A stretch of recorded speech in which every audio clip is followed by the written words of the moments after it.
یہ آپ کے کہنے سے، میرے کہنے سے، میرے دوست کامران خان صاحب کے کہنے تھے، دیکھنے سے تو کچھ چیز پتہ نہیں چلتی نا. کاغذ آپ نے دیکھ لی تو کیا ہو گیا؟ اس کی پوری پھر تفتیش ہوتی ہے، سارا کچھ ہوتا ہے. تو یہ تو انکوائری کمیشن بیٹھنی پڑے گی. جب بھی یہ آئے گا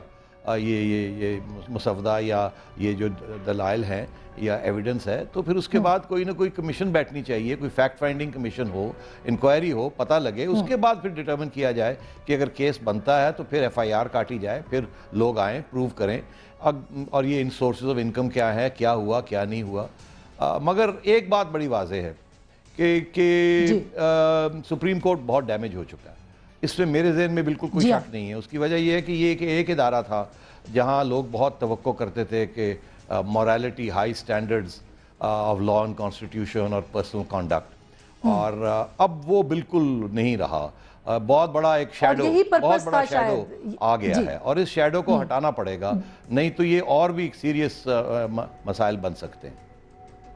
بالکل، اور یہی شاید پرپس بھی تھا. نجم صاحب، ہمارے کامران خان صاحب، السلام علیکم کامران صاحب. اور یہ بھی آج ہم آپ سے جاننا چاہتے ہیں کہ آپ نے آج شواہد کے بارے میں بات کی ہے عدالت کے سامنے. آپ بتائیں گے کہ کون کون سے شواہد آپ نے دیکھے، اور ایک سینئر صحافی کے طور پہ بہت ساری چیزیں آپ نے دیکھ رکھی ہیں،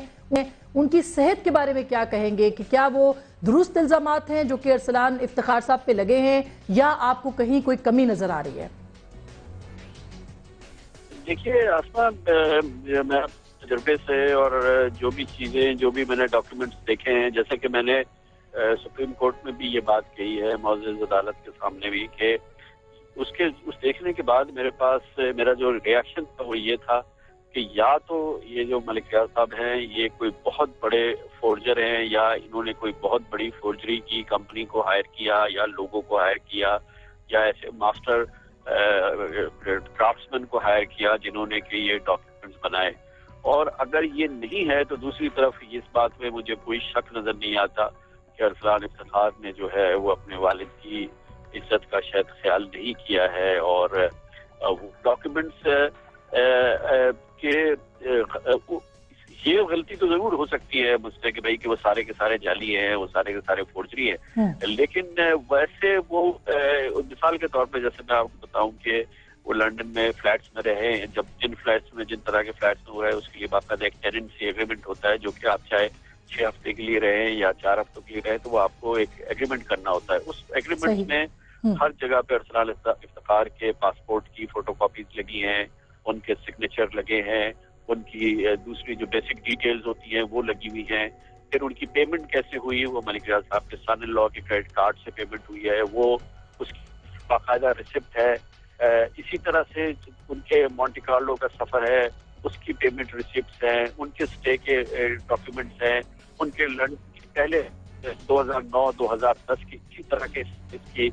ڈوسیاز ہیں، ان کی شاپنگ کی ڈوسیاز ہیں جس میں کہ وارنٹی کارڈ یا ریسپٹس جو ہیں وہ ارسلان افتخار کے نام سے بن رہے ہیں، لیکن اس کی پیمنٹ کسی اور کریڈٹ کارڈ سے ہو رہی ہے جو کہ ملک ریاض صاحب کے سن لا کا یا ڈاٹر کا کریڈٹ کارڈ ہے. تو یہ وہ چیزیں ہیں کہ اگر ان کو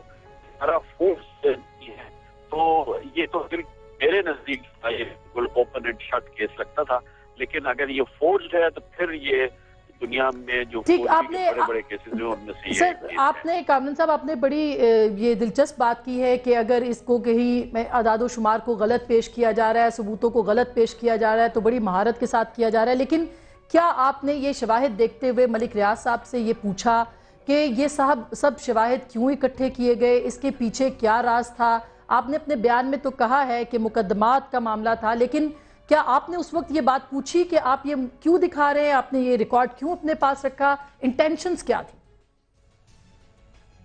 دیکھیے اس میں بالکل یہ ظاہر ہے کہ جو سوالات آپ پوچھ رہے ہیں یہ سارے بڑے قدرتی سوالات ہیں، اور بالکل میں نے ان سے پوچھا. رکھنے کے بارے میں انہوں نے کہا کہ یہ، اور ایک تو پہلا تو انہوں نے کہا کہ ابتدا ہمارے یہاں جو بھی ایکسپینسز ہوتے ہیں اس کا پراپر ریکارڈ رکھا جاتا ہے. یہ ہماری کمپنی میں، چاہے وہ کمپنی کے اکاؤنٹ سے یہاں پر ہو یا ہمارے کریڈٹ کارڈ سے ہو، اس کا پورا ریکارڈ جو ہے ہمارے پاس ویسے ہی اویلیبل ہوتا ہے جو ہم ایکسپینسز کرتے ہیں. تو کس مد میں ایکسپینس ہوئے وہ صرف ایک جگہ اکٹھے کرنے والی بات ہے. دوسری چیز انہوں نے کہا، اور بارہا میں نے ان سے پوچھا، انہوں نے کہا کہ مجھے عدالت میں اس کا فائدہ قطعی طور پہ نہیں ہوا، اور مجھے جو میری توقعات تھی عدالت کے حوالے سے کہ وہ فائدہ ہوگا وہ نہیں ہوا. لیکن ہر بار جب میں یہ بات ارسلان سے, میں وہ خود تو نہیں, ان کے صاحبزادے جو یہ ڈیل کرتے تھے ان سے ارسلان سے پوچھا جاتا تھا, تو وہ ہمیشہ یہ کہتا تھا کہ آپ لوگ سمجھیں اور یہ ہم اس کو بہت اچھی طرح سے اور آہستہ آہستہ کریں گے, اس کو اس طرح سے ریفرینڈم نہیں ہوتا, تو آپ لوگ صبر رکھیں اور یہ آہستہ آہستہ ہوگا. اور وہ کہتے ہیں کہ ہمیں بار بار جو ہے وہ یہی سمجھایا جاتا تھا کہ ذرا آپ جلدی نہ کریں, ان چیزوں میں جلدی نہیں ہوتی اور یہ چیزیں آہستہ آہستہ ہوتی ہیں. تو اس وجہ سے ہم اس چیز پہ چلتے رہے. اور پھر انہوں نے کہا کہ ظاہر ہے کہ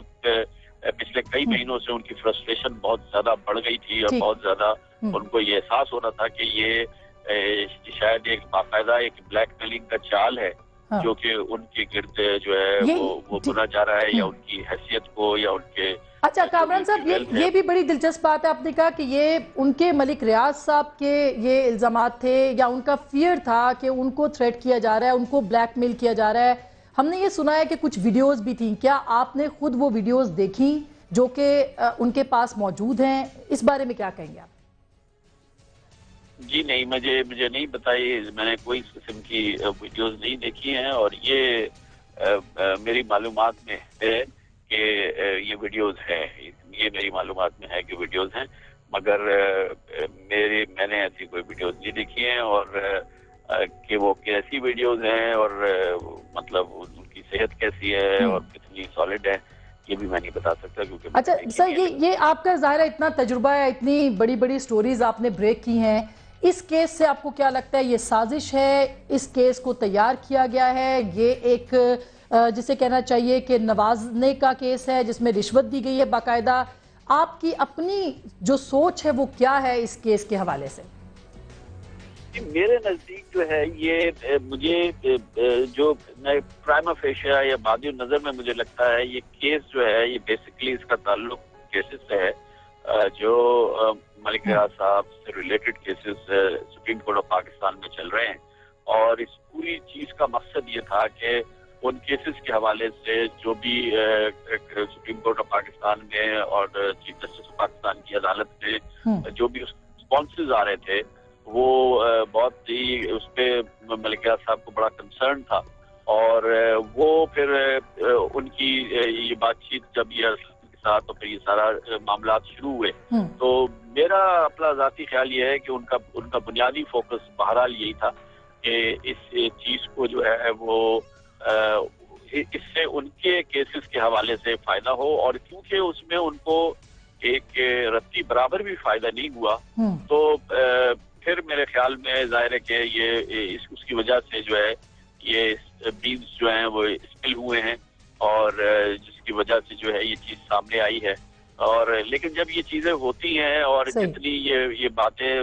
سامنے آ چکی ہیں, یہ ایویڈنس سامنے آ چکے ہیں, تو یہ بھی مجھے پتا ہے کہ ظاہر ہے کہ یہ پاکستان کے ہر امپورٹنٹ شخصیت کو اس کی پہلے سے بہت بہت شکریہ سر, بہت بہت شکریہ کامران خان صاحب ہم سے گفتگو کر رہے. انصار عباسی صاحب, نجم صاحب آپ نے بھی گفتگو سنی, اور انصار عباسی صاحب اور طارق عظیم صاحب نے بھی. انصار صاحب انہوں نے یہ کہا کہ ان کیسز کا اس جو پورے کیس کا تعلق ان کیسز کے ساتھ ہے جو کہ ذاتی بنیاد کے اوپر ان کے خلاف کیے گئے ہیں, اس کے پیچھے اور کوئی سازش نہیں ہے, یہ کامران خان صاحب نے کہا ہے. شواہد بھی انہوں نے دیکھے ہیں, ویڈیوز موجود ہیں, وہ یہ تصدیق کر رہے ہیں لیکن انہوں نے دیکھی نہیں ہے. تو آپ کو کیا امپریشن لگ رہا ہے اب اس گفتگو سے, اس بیان سے؟ دیکھیں آج سے پہلے تو میں نے یہ بات نہیں کی, چونکہ ابھی تھوڑی دیر پہلے میری بات ہوئی تھی ملک ریاض صاحب سے. اچھا, میری بھی ان سے 5 میٹنگز ہوئی ہیں کوئی پچھلے 15-20 دنوں میں. ٹھیک, جس طرح کامران صاحب کو انہوں نے تمام ریکارڈز دکھائے, جس طرح انہوں نے سیٹھی صاحب کو تمام ریکارڈز دکھائے, جس طرح انہوں نے کچھ اور لوگوں کو جو مجھے بتائے, اور یہ 2 نام تو مجھے پتہ ہیں جن کو دکھائے, انہوں نے خود کہا دکھائے, اور یہ بھی انہوں نے مجھے کہا کہ جو آپ سے میری 5 دن بات ہو, جو 5 میٹنگز میں بات ہوئی ہے, اور آپ اس کو مجھے بے شک کوٹ کر دیں, مجھے کوئی حرج نہیں ہے. دیکھیں میں نے جو ریکارڈ دیکھا ہے, ایک بات میں آپ بتاؤں کہ وہ بھی یہ سمجھتے ہیں اور کہتے ہیں کہ they have nothing against the Chief Justice of Pakistan. ملک ریاض صاحب یہ کہتے ہیں کہ چیف جسٹس کے خلاف کوئی ثبوت نہیں ہے چیف جسٹس کے اگینسٹ. میں ذرا سیٹھی صاحب نے چونکہ کہا نا کہ ایک ریفرنس انہوں نے دیا کہ جی, اور آپ جو کہہ رہی تھی کہ جی دھبا لگ گیا اور جوڈیشری کے اوپر, میرا یہ خیال ہے کہ چیف جسٹس نے جو ایکشن لیا ہے اس سے دھبا نہیں لگا, اس سے دھلا نہیں. اس سے عزت بڑی ہے سپریم کورٹ آف پاکستان کی. اگر یہ دھبے کی بات ہوتی تو پھر حضرت عمر رضی اللہ تعالیٰ عنہ نے جب اپنے بیٹے کو کوڑے مارے تو وہ دھبا تو نہیں, وہ تو بہت زبردست بات ہے.